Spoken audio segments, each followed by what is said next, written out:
లేకపోవడం కారణంగానే ఇప్పుడు నేను మ్యాచ్ నుంచి తప్పుకున్నాను, నన్ను ఎవరు టీం నుంచి తప్పించలేదని చెప్పారు ఆయన. డ్రెస్సింగ్ రూమ్లో జరిగినటువంటి సంభాషణ నేను బయటకు చెప్పలేను కాబట్టి కోచ్ గంభీర్తో ఎలాంటి గొడవలు లేవు, అక్కడ ఎటువంటి సిచ్యువేషన్ జరగలేదు, అటువంటి విషయాలు నేను చెప్పదలుచుకోలేదు, నన్ను ఎవరు టీం నుంచి తప్పించలేదు, నా స్వతహాగా నేనే స్విడ్నీ సంబంధించినటువంటి టెస్ట్ మ్యాచెస్ నుంచి తప్పుకుంటున్నాను, నేను ఈ నిర్ణయం తీసుకోవడం గల కారణం ప్రస్తుతం నేను ఫామ్లో లేకపోవడమే అంటూ కూడా చెప్పుకొచ్చారు ఆయన. అయితే రిటైర్మెంట్ గురించి కూడా పెద్ద ఎత్తున వార్తలు ప్రచారం జరుగుతున్న నేపథ్యంలో ఇప్పట్లో రిటైర్మెంట్ తీసుకునే ఆలోచనే లేదన్నారు రోహిత్ శర్మ. రిటైర్మెంట్ కావడం లేదు, కేవలం రెస్ట్ మాత్రమే తీసుకుంటానని చెప్తున్నారు ఆయన. సో రోహిత్ శర్మ పైన పెద్ద ఎత్తున వార్తలు చక్కర్లు కొడుతున్నాయి.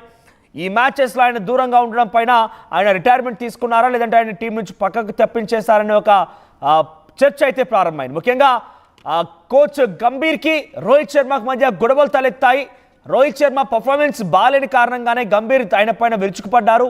ఈ నేపథ్యంలో ఆయనని పక్కకు పెట్టేశారు టీం నుంచి అంటూ కూడా చర్చ జరిగింది. కానీ ఈ మ్యాచ్లో ఆయన పక్కకు గల కారణం కేవలం రెస్ట్ మాత్రమే, నన్ను ఎవరు తప్పించలేదు, నాకు అటువంటి ఆలోచన కూడా లేదు, రిటైర్మెంట్కి సంబంధించి అసలు ఊసే లేదు, కేవలం నాకు ప్రస్తుతం ఫామ్ లేకపోవడం కారణంగానే పక్కకు తప్పుకున్నానంటూ రోహిత్ శర్మ చెప్పుకొచ్చారు. తాజాగా తన టెస్ట్ క్రికెట్లో భవిష్యత్తు గురించి సంచలన వ్యాఖ్యలు చేశారు ఆయన. స్విడ్నీ టెస్ట్లో సంబంధించి రెండో లంచ్ బ్రేక్ సమయంలో ఓ బ్రాడ్కాస్టర్కి ఇచ్చినటువంటి ఇంటర్వ్యూలో ఈ రిటైర్మెంట్కి సంబంధించిన అంశం పైన వచ్చిన వార్తలకి పూర్తిగా చెక్ పెట్టారు. అసలు రిటైర్మెంట్ గురించి వస్తున్న వార్తల్ని పూర్తిగా ఫేక్ అంటూ కొట్టిపారేశారు ఆయన. రిటైర్మెంట్ ప్రసక్తే లేదు, ఆ ఊసే లేదు, నేను ఇంకా చాలా గేమ్స్ ఆడాల్సి ఉంది, ఇండియా టీంని విజయ తీరాల వైపుగా మరింతగా రాణించాల్సిన అవసరం ఉంది, నేను ఆ కర్తవ్యం ముందుకు వెళ్తున్నాను, లక్ష్యంగా చేసుకొని ముందుకు వెళ్తున్నాను, ఈ రిటైర్మెంట్ అనే వార్త పూర్తిగా అవాస్తవం అని చెప్తూనే ఇప్పుడు కేవలం ఒక రెస్ట్ మాత్రమే, ఇది పూర్తిగా ఎట్టి పరిస్థితుల్లో రిటైర్మెంట్ కాదు, అంతకంటే మించి నన్ను ఎవరు తీసేయలేదని కూడా చెప్పుకొచ్చారు ఆయన. ఇక న్యూ ఇయర్ టెస్ట్ మ్యాచ్కి డ్రెస్సింగ్ రూమ్లో మనం ఒకరినొకరం ప్రోత్సహిస్తూ జట్టు సపోర్ట్ కోసం నిలబడేటువంటి వ్యక్తులుగా భావిస్తాం. క్రికెట్ ఒక టీం, ఇదొక టీమ్ స్పిరిట్ ఉన్నటువంటి గేమ్, మనం ఒకరి కోసం ఇంకొకరం కష్టపడాలని రోహిత్ చెప్పుకొచ్చారు.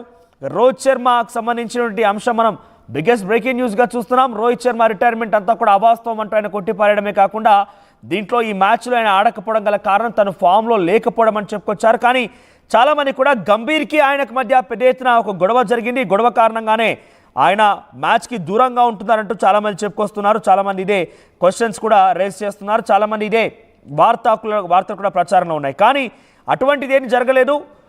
గంభీర్కి తనకు మధ్య చాలా మంచి సఖ్యత ఉంది. అప్పట్లోనే నేను రిటైర్మెంట్ తీసుకోదలుచుకోలేదు, గంభీర్కి నాకు మధ్య జరిగిన విషయం పైన, నేను డ్రెస్సింగ్ రూమ్లో ఏం జరిగిందనే విషయం పైన బయటికి వెల్లడించుకోదలుచుకోలేదు అని చెప్పి ఆయన ఒక మీడియా ఛానల్కి ఇచ్చిన ఇంటర్వ్యూలో ఈ సంభాషణలు చేశారు. ఏదేమైనా రోహిత్ శర్మ గతంలో ఆయన ఆధ్వర్యంలో అనేక మ్యాచెస్ సంబంధించి టీమిండియా రికార్డులు కైవసం చేసుకుంది ఆయన క్యాప్టెన్సీలో.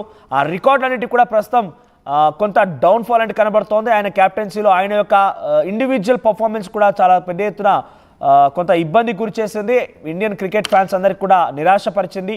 ప్రజెంట్ ఆయన క్యాప్టెన్సీయే కాకుండా ఆయనకు సంబంధించిన ఇండివిజువల్ గేమ్ కూడా కొంత బాగలేకపోవడం కారణంగా ఆయనే స్వతహాగా రెస్ట్ తీసుకుంటున్నానని చెప్పారు. కానీ మొన్నటి మ్యాచ్ తర్వాత ఆయన మ్యాచ్ పర్ఫార్మెన్స్ బాగాలేకపోవడంతో చాలామంది ఇండియన్ క్రికెట్ ఫ్యాన్స్ కూడా రోహిత్ శర్మ అభిమానులు కూడా ఇంక్లూడింగ్ వాళ్ళంతా కూడా ఇక రిటైర్మెంట్ తీసుకొని ఒక ట్విట్టర్ హ్యాష్ ట్యాగ్ని ట్రెండ్ చేయడం చూసాం, చాలా పెద్ద ఎత్తున కామెంట్స్ చేయడం చూసాం. ఇవన్నీ కూడా కొంత బూస్టప్ వాళ్ళను నిరాశపరిచాను కాబట్టి నా మీద కోపం అయితే ఉండొచ్చు, కానీ ఇవన్నీ నాకు కొంత నా లక్ష్యాన్ని, నా యొక్క టార్గెట్ని మరింతగా గుర్తు చేస్తూ ఉన్నాయి, నేను టార్గెట్ రీచింగ్ కోసం ఉన్నాను, కానీ ఇప్పట్లో రిటైర్మెంట్ లేదు, గంభీర్తో గొడవలు అంతకు మించి లేవని చెప్తున్నారు ఆయన.